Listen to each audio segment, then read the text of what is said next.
Don't eat me. The jungle was unlike anything Grant Walker had seen across the 27 planets he'd stepped foot on. Crimson vines twisted through the air like slow-moving serpents, glowing softly under the weight of dusk. Bioluminescent flowers blinked open and shut as if breathing. The trees pulsed, their bark shimmering faintly under a violet sky. But none of that mattered now. Grant stumbled forward, one arm bound with his own torn jacket, blood soaked through from a gash he hadn't managed to disinfect. His uniform was shredded boots, scorched at the edges, 2 days stranded, one broken cum, 0 chances of rescue. His ship had been ambushed above a no-name moon while en route to a recon point. It wasn't supposed to be occupied, just a dark dot on the map. But the moment he'd broken atmosphere, something hit him. Anti-air batteries, not human. He crashed. Now all he had were instincts, a survival knife, a rifle with 8 rounds, and a half-dead fire starter. He limped through the red underbrush, pushing aside branches shaped like glass-bladed fans. The air smelled of damp moss and sharp copper. He needed shelter before nightfall, before the sounds changed. That's when he saw it. A glint, metallic, artificial, wedged halfway into a slope of dirt and blackened vines. Grant raised his rifle, heart thudding, and crept closer. An escape pod, not Earth-designed. The outer shell was cracked, still warm to the touch. Alien glyphs flickered along the side in dying blue light. A single viewport stared up at the sky like a blind eye, and pressed against it from the inside was a small, trembling handprint. His breath caught. Human instinct screamed caution. It could be bait, could be a trap rigged with motion sensors, but something about the size of the print, barely the width of his palm, made his stomach knot differently. He rapped on the pod twice. Silence, then movement to shift. A soft hiss, and with an agonizing groan, the door cracked open. He braced for anything but this. A small figure crawled forward and stopped halfway through the opening, crouched low to the floor of the pod. No more than 2 feet tall, the creature's skin shimmered soft violet blue under the light. Silver hair clung to her face, and 2 delicate wings folded and damaged trembled along her back. Her eyes met his, wide, gold, glowing slightly with panic. Then, barely louder than a whisper, she said it. "People, don't eat me." Grant blinked. What? Her hands flew to her face. She shivered, shrinking back inside the pod, clutching her knees to her chest. Her voice came again, broken by fear. Big human, strong teeth. "You eat small ones." He stared, and slowly, gently he lowered the rifle to the ground. "I'm not gonna eat you," he said, voice softer than it had been in weeks. "I'm not here to hurt you." The alien girl didn't move. Her large eyes just stayed locked on his every twitch. He could see her muscles tense to flee, her wings flinching. He lifted both hands, empty palms out. "No gun. See, I'm putting it down." She didn't understand the words. Not fully, but she watched him place the weapon aside. Her breathing changed, slightly, still shallow, but less wild. He knelt slowly, grimacing as his wrapped arm throbbed. "My name's Grant," he said. "You crash here too?" The girl didn't answer, but she tilted her head just slightly. He reached into his jacket and pulled out a crumpled protein bar. He unwrapped it halfway, took a small bite to show it wasn't poison, and held the rest out to her. "This," he said, tapping the bar. "Food, not people." She didn't move, but her gaze flicked to the bar, then his hand, then his eyes, and after several long, frozen seconds, she reached forward. Her fingers brushed his as she took it. Cold, trembling, she sniffed the bar, cautiously, took a bite, chewed. Her expression changed. "Sweet," she whispered. Grant smiled, just a little. "Chocolate." The girl sat up straighter, still clutching the bar like it might vanish. She looked at him again, less afraid now, more curious. She placed a small hand on her chest. "Ziri," she said softly. He nodded. "Ziri, I'm Grant." "Grun." "Close enough." Ziri slowly crawled out of the pod, her tiny limbs shaking under her own weight. Her wing was torn badly, dragging behind her. She moved like she expected to be chased, but not as if she intended to run. She stood beside him, barely reaching his waist. "Ziri, follow Grun," she said. He blinked. "You sure?" She nodded once. "Grun, not bite." "No," he chuckled. "Grun, not bite." As twilight deepened and shadows stretched longer through the alien trees, a strange pair moved through the undergrowth, one tall, bloodied and tired, the other tiny, cautious and quick-footed. Behind them, the escape pod lay still. Ahead of them, the jungle stirred. Ziri walked a step behind him, not out of submission but out of fear, of him, of this world, of everything. But for the first time, she dared to hope that maybe, just maybe not, all monsters had teeth. The space between fear and fire. Ziri didn't walk beside the human. She walked behind him 3 cautious steps back, her body low, wings tucked, her every movement tense and silent. She still didn't trust him, not yet, not fully. But she followed. She watched everything. How he stepped, how he scanned the trees, how he adjusted the strap on his rifle even after laying it down in front of her. He moved like a predator, but he hadn't pounced. That was new to her. In her world, anything larger than her meant danger. She'd been taught since birth that the tall ones took what they wanted, burned the soft forests, and left with laughter echoing behind them. She had heard the name human only once, whispers from elders, cursed creatures with burning mouths, and black weapons. They eat the small, they said, they cook our wings and fire. Now here she was walking behind one. The soldier Grant didn't say much, his eyes constantly scanned the horizon. He stopped often, crouched to study tracks or sniff the air. His movements were deliberate, practiced, not careless like hunters, more like a survivor. At one point he turned to her and pointed toward a small clearing. Camp, he said, then pointed to the ground. Safe. She didn't understand all of it, but she understood the way he said it slow. Not loud. And she understood one thing for sure. He was giving her the choice to stay close. She crept forward, still, wary. She sat under a curved root shaped like a half-shell, just a few feet away, her hands resting in her lap, knees drawn up to her chest. Grant began gathering supplies, thick leaves for shelter, dry bark for fire. He used a knife from his boot to scrape shavings from a flint stone. Sparks danced like tiny stars. Ziri flinched, he noticed. Grant didn't say anything. He simply moved the fire starter behind a rock so she wouldn't see the sparks. That gesture, so small, shook her. He was dangerous, yes, but he noticed her fear, and changed something for her. No one had ever done that before. As night crept over the alien sky, 2 moons drifted into view, one pale red, the other pale blue. The forest around them fell into eerie silence, broken only by soft insect chirps, and the distant echo of some creature's call. Ziri still hadn't moved. She didn't eat again, didn't speak, but she watched everything. She watched as Grant unwrapped his own bandage and hissed in pain. His side was worse than he let on, blood soaked through the cloth, and the cut had gone dark at the edges. He tried to patch it with cleaner leaves and a bit of antiseptic paste, but his hand shook from fatigue. He dropped the bottle. Ziri flinched again but didn't run. She studied his face. He wasn't growling, wasn't roaring, he was wincing, hurt. That wasn't in the stories. The monsters didn't bleed, and yet this one did. Later that night, Grant sat leaning against the stone wall he'd built, blinking slowly at the fire. His eyelids drifted shut. Ziri still watched from the shadows, under the root shell. Then something pulled her forward. She didn't understand it, some thread tugging her toward him. She stepped out, quietly, every footfall light, practiced from a lifetime of hiding. She knelt beside him. She looked at his arm. Blood still seeped. She pulled a white leaf from her pouch, one she had kept for herself, soaked it in water from a nearby catcher, and reached forward. He stirred slightly in his sleep but didn't wake. She gently pressed the leaf to his wound. His face relaxed. She stared at him. This giant, this hunter, this maybe-monster, and she whispered, voice trembling, please, don't eat me, but then added something new. Maybe you never wanted to. At dawn, when Grant woke, he noticed the clean leaf bandage on his arm. He blinked, looked around. Ziri was gone. No there, perched on the low branch of a nearby tree. Watching him silently, he raised his bandaged arm and gave her a small nod. Thanks, he said softly. She didn't respond, but she didn't hide either. Progress the next days passed in strange rhythm. Ziri still didn't speak often, but she followed him as he moved through the forest, helped him find safe paths, even pointed at poisonous plants when he reached toward them. Her voice was small, broken, but her warnings saved him twice. He, in turn, brought her Fudalian roots, roasted over fire, sweet fruits she hadn't seen in seasons. He never forced, never threw, always offered. Every time, she crept a little closer to take it. One night, the wind howled louder than usual. The cold bit hard. Ziri had curled under the root again, wings shivering. Grant walked to her, knelt slowly, and placed a folded piece of his thermal blanket in front of her without a word. She stared at it, sniffed it, no scent of poison, just warmth. She wrapped it around herself. That night, she didn't dream of cages. She dreamed of firelight, and a soft voice saying, "You're safe."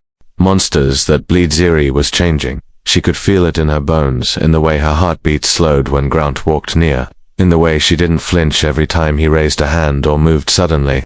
Her instincts still whispered danger, but softer now, not because he was smaller, not because he was weaker, but because she had seen him bleed. She sat near the fire, closer than ever, her legs folded beneath her, wings tucked tight for warmth. She wasn't sure what to say. Words came, hard in his language, but she knew he was watching her too, not as prey, not as someone that was new. Grant stirred the roots, cooking over the fire. He wasn't great at it, but Ziri liked the way he tried. He always gave her the first bite, always stepped between her and anything that moved in the forest. She had begun to listen for his breathing at night. It was loud, but steady. It meant safety. Your wings still hurt? He asked, glancing over. Ziri hesitated, then nodded. He reached for his medpack slowly, giving her time to say no. She didn't. He moved to her side and unwrapped the cloth gently. Her skin was soft and thin, her wing delicate like silk over bone. Grant's hands were rough, made for tools and rifles, but he moved them carefully. Ziri stared at him the entire time.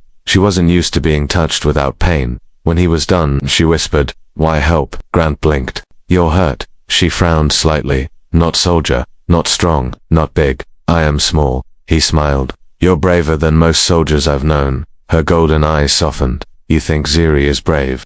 "I know it." She looked away, trying to hide the way her cheeks warmed. That night, the stars shone brighter. The fire crackled low. Grant sat with his back to the rock, watching the line. Ziri was curled nearby, blanketed in part of his jacket. She hadn't said much since he helped her wing, but her silence wasn't fear anymore, it was thought. She looked up at the sky. "My people, gone," she said quietly. Grant turned to her. "What happened?" "Warships, fire, screams." Her voice cracked. "Big ones came.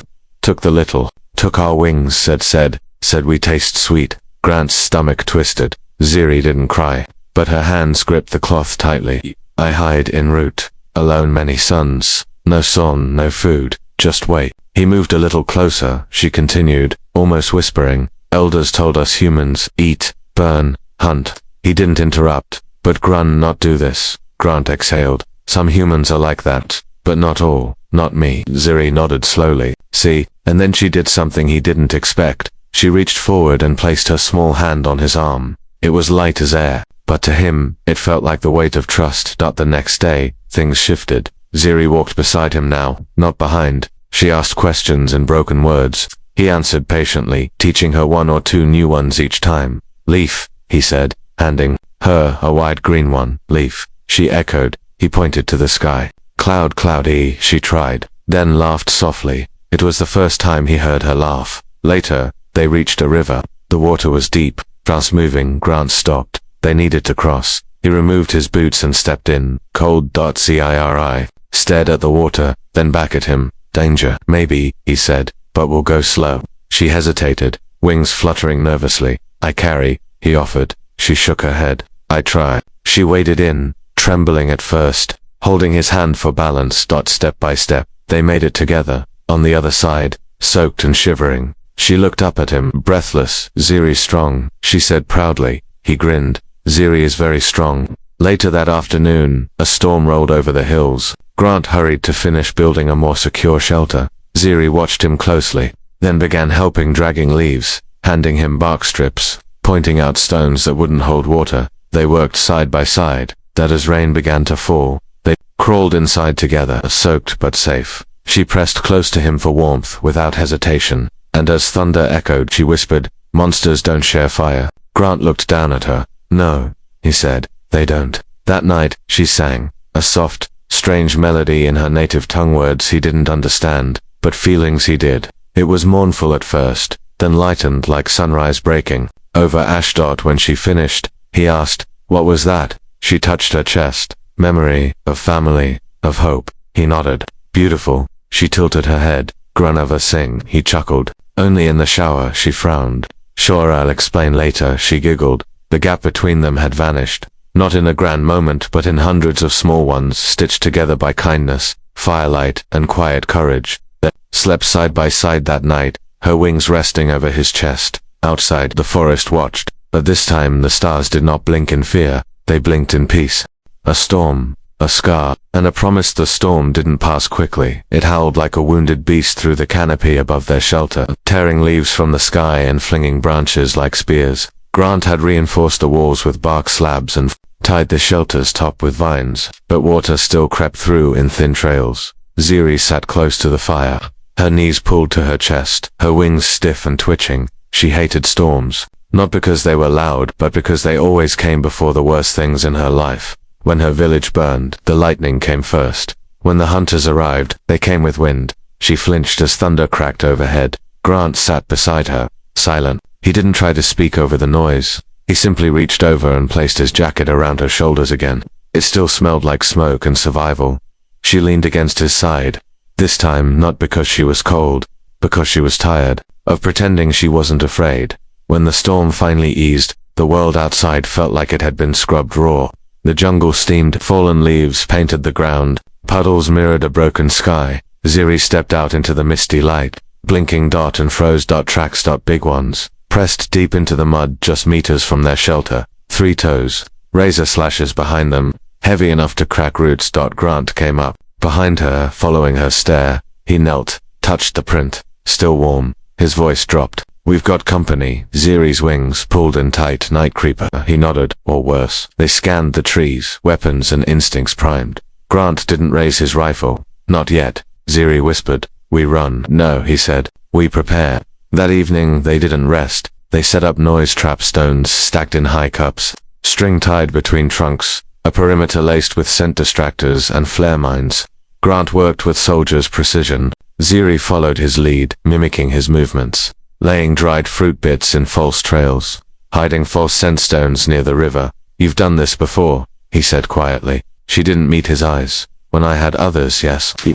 Didn't ask more. Some things didn't need to be said. That night, sleep came late. Ziri curled near the fire, one eye cracked open. Grant sat with his back to the wall, rifle in his lap, staring into the dark. Then dash noise. A low scrape against stone. Ziri sat up instantly. Grant raised his hand, signaling silence. The forest was holding its breath. Then a flash of movement. Grant fired once into the trees. A hiss, something between an animal and a machine, followed. Heavy rustling. Retreat. Ziri's body trembled, but she didn't scream. Grant stood, breathing hard. Just one. Scout. Ziri crawled to the doorway, staring into the dark. They don't hunt alone, I know. She looked at him. You're not afraid. I'm used to it. She studied him longer. That's sad. He blinked. What is used to fear means you carry it too much. He didn't respond. She moved beside him, small hand on his side, just over the healing wound. You strong, Grun. But strong is not alone. He looked down at her, surprised, not by the words, by the weight they carried. I'm glad you're here, Ziri, he said. She smiled. A small, real thing. The next morning, they found blood, not theirs, sticky, dark green, and streaked across the outer wall of their camp. The creature had come close. Grant studied it. Wounded, probably fled. Ziri tilted her head. You think, more come, always more. She frowned. Then we fight. He looked at her. We hold. They spent the day reinforcing. Ziri taught him how to weave bark into solid shields. He showed her how to tripwire a flare to stun. They spoke more than ever. Laughed once, too, when Ziri accidentally dumped an entire satchel of firewood into the river. You should see your face. She giggled. Grant smirked. I'm trying not to. She liked that about him. He never laughed at her, just with her. It made the air feel lighter, even with danger all around. That night, as the wind picked up again and leaves began to stir, Ziri sang softly near the fire. Not a song of sorrow, a song of strength. It told of a child who learned to run, who grew tired of hiding, and found someone tall who didn't bite. It spoke of a camp built not by command, but by shared hands. Of food shared, of wounds tended, of trust earned. Grant didn't understand the words, but he closed his eyes and let the sound carry him somewhere warm. When the fire dimmed, Ziri crawled closer. Grun, she whispered. Yeah, she looked at him. Serious. If I don't make it, will you sing for me? His throat tightened. Don't say that. She nodded. Promise me. He took her hand gently. Only if you promise to never make me. Her eyes glistened. Deal. Far beyond the trees, in the shadow of a fallen hill, eyes blinked open. Black. Endless. Watching. The hunter had tasted smoke. Now it wanted blood. But it had made one mistake. It thought the small one was alone, that it hadn't met the man who bled and still stood, or the girl who once said, "Don't eat me," but now carried a blade in her wing.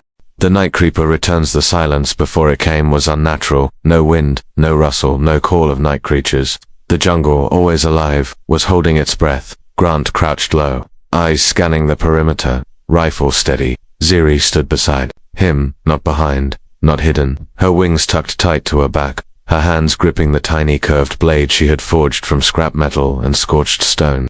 She was small, fragile, but not helpless, not anymore. The traps were set. The flares, rigged, their shelter reinforced. They had done everything right, but survival wasn't a guarantee here, not against the thing that stalked them. The first sound was a distant crunch button, not branch. Ziri's head snapped to the side. "Ease," she whispered. Grant nodded, his pulse steady. "It's testing the traps." A pause, then a high-pitched shriek, inhuman and sharp, pierced the night. It sent a chill racing down Ziri's spine, but she didn't flinch this time. One of the noise traps snapped, stones clattering, then another dot closer. They waited. A low growl rolled through the underbrush. Claws against stone, heavy, slow steps. No longer testing, now hunting. Grant raised his weapon. Ziri crouched low, her eyes glowing faintly in the FIRELIGHT. Then it emerged, massive 6 limbs, sinewy muscle coiled under dark armored skin, eyes like black mirrors. Its jaw unhinged, exposing rows of hooked fangs slick with saliva, and it smiled. Grant had faced predators before, but this one felt deliberate, like it enjoyed fear. He fired once. The round struck its shoulder, but it barely flinched. Ziri moved. She darted left, distracting it just long enough for Grant to take cover behind the reinforced wall. The creature lunged at him, claws carving through bark and stone, but it triggered the flare trap with a flash of searing blue light. The creature recoiled, shrieking, its eyes blinded. Grant didn't hesitate. He leaped forward, driving the butt of his rifle into its throat, then fired 2 rounds into its chest. It stumbled but didn't fall. Ziri sprang onto its back. She stabbed downward once, twice, 3 times her blade slicing through a gap in its armored hide. The beast screamed, thrashed, tossed her into the air like a rag doll. She hit the ground hard, breath knocked from her. Grant roared, diving toward her. The creature lunged again, but Grant threw himself between them. He took the hit. Claws slashed across his back, tearing flesh, but he kept his footing. He screamed in pain but did not fall. Ziri, gasping, pushed herself up, dazed. Blood trickled from her lip. Her vision blurred, and then she saw him. Grant bleeding, panting, still fighting, still protecting her. Something snapped inside her. Not fear, something older, something fiercer. She rose, she spread her wings, and she screamed, not in terror but in defiance. The creature paused, confused by the sound. Ziri ran straight at it, slid under its legs, and drove her blade into the soft flesh under its ribs. The creature shrieked, staggered, turned toward her. That's when Grant pulled the last flare grenade, open wide, ugly. He tossed it directly into its gaping mouth. The detonation was instant. Blinding. A scream that became a death rattle, and then silence. Smoke rose from the carcass. Flesh melted. The smell was nauseating. Grant collapsed to his knees, coughing blood, soaking his shirt. Ziri ran to him. "Grun, no, I'm fine," he muttered, groaning. "Okay, maybe not fine." She helped him lie down gently, her tiny hands pressed against his wound, trembling. "You protected me," she whispered. "You protected me first." She looked down at him, her chest rising and falling. "Why?" He looked up at her with half a smile. "Because monsters don't get to win." Hours later, the sun rose over the battlefield. The creature's body lay smoking in the distance, and 2 unlikely figures sat under the rebuilt shelter, silent, battered, alive. Ziri had done what she could to patch him. The wound was deep, but not fatal. She refused to leave his side. "You're still shaking," he said softly. She looked at him. "So are you." He laughed weakly. "Yeah, fair." She studied his face. "Will more come?" he sighed. "Maybe." She nodded, then pressed her forehead gently against his. "Then we fight."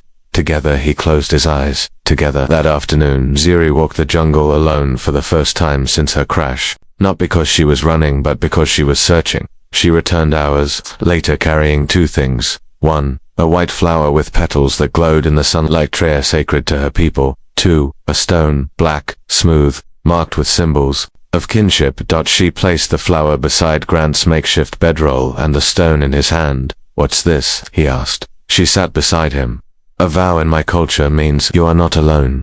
Grant swallowed hard. No human medal had ever felt so heavy, or so earned that night. Ziri whispered a story of a girl who once feared everything, who thought humans were monsters, until one bled for her, until one shared fire, food and silence, until one didn't run, and taught her she could stand. A fire in the sky by the third day after the creature's defeat, the jungle seemed quieter. Not in fear but in respect.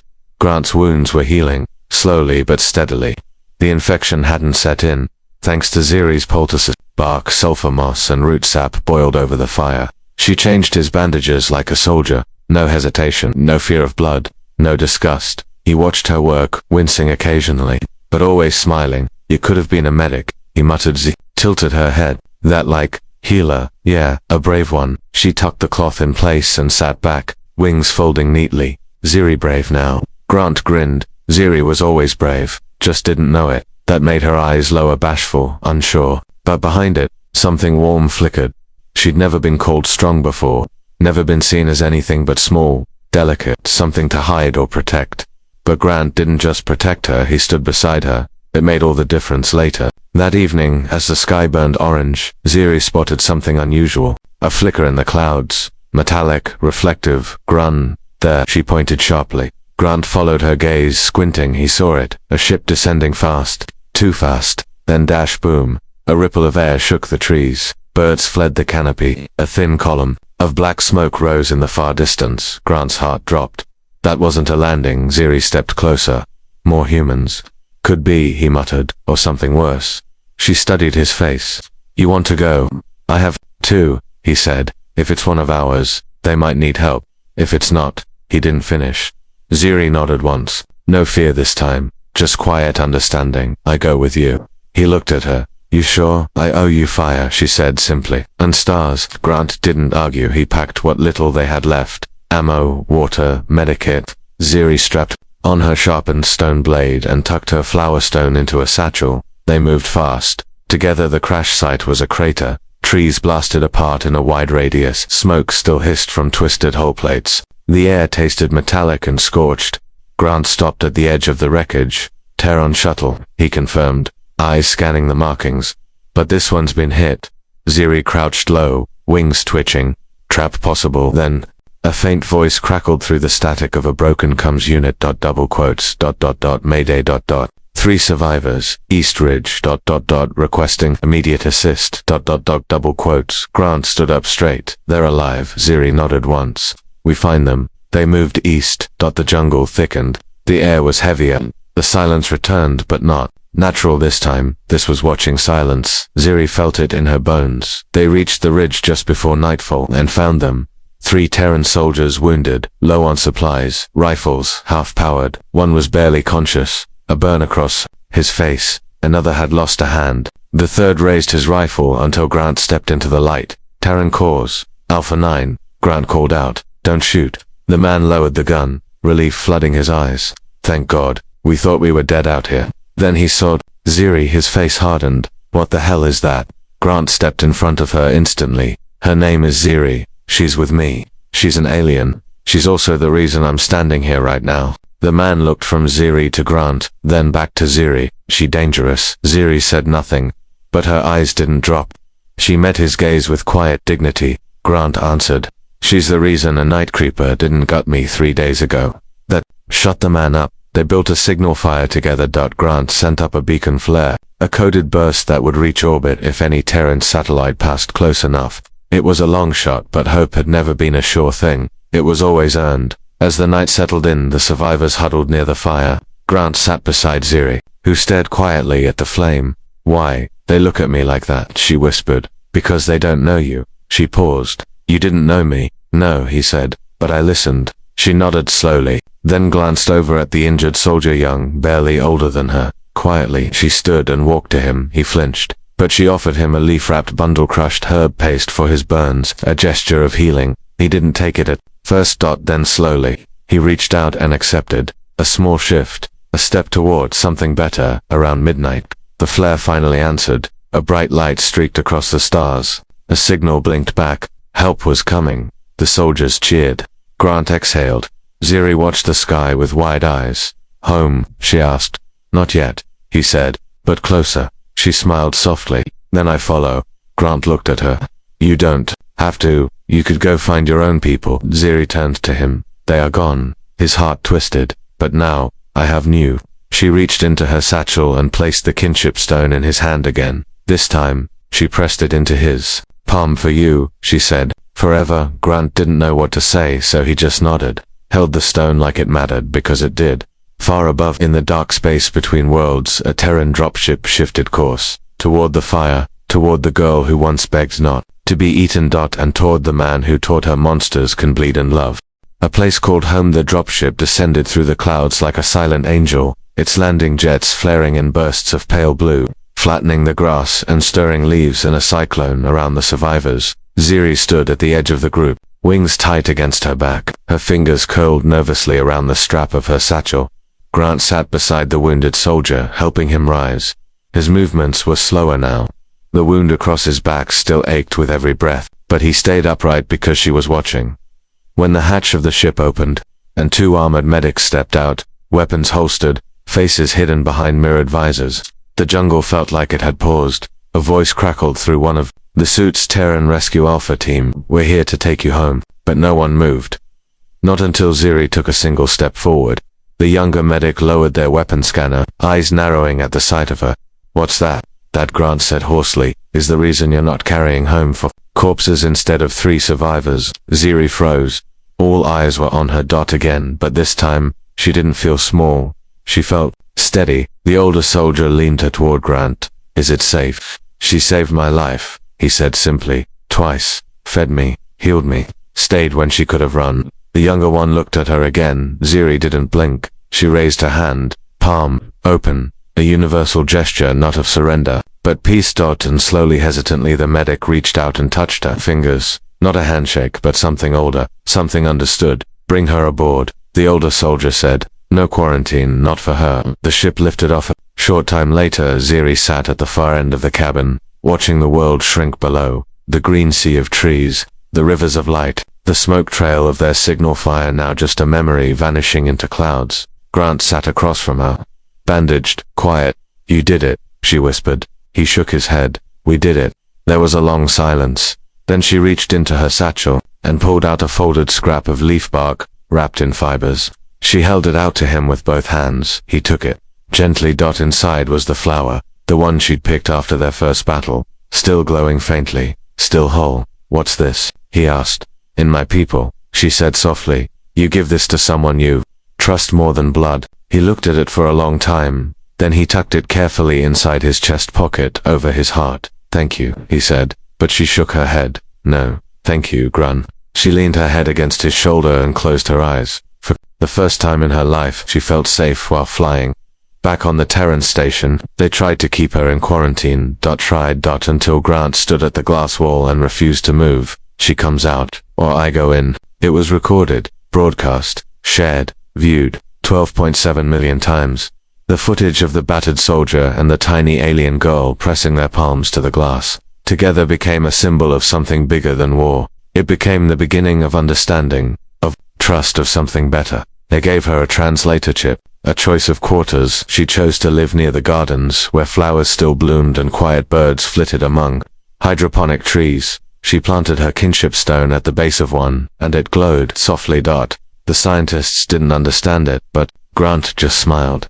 When the Terran Council called him in for debriefing, they asked him one question. Why'd you protect her? He didn't hesitate. Because she asked me not to eat her. That was the truth. The whole room laughed, but not mockingly. Because deep down, they understood something had changed, and that the future might not be built on firepower but on kindness, on compassion, on moments when one species chooses not to dominate another. Months passed. Grant returned to active duty. Ziri became an ambassador not because of her title, but because of who she was. She didn't speak in long speeches. She spoke in gestures, in glances, in standing beside someone no one else would. And slowly, other aliens like her came forward. The ones hiding, the ones afraid. They came because they saw her. They came because she had survived the monster and made a human care one day. While watching the stars through the observation window, Ziri turned to Grant and asked softly, "Do you still think I'm small?" He raised a brow. "No, I think you're enormous. Just folded tight." She smiled wide, teeth flashing, wings fluttering with joy. Then she whispered, "You still carry my flower." Grant tapped his chest. Every day.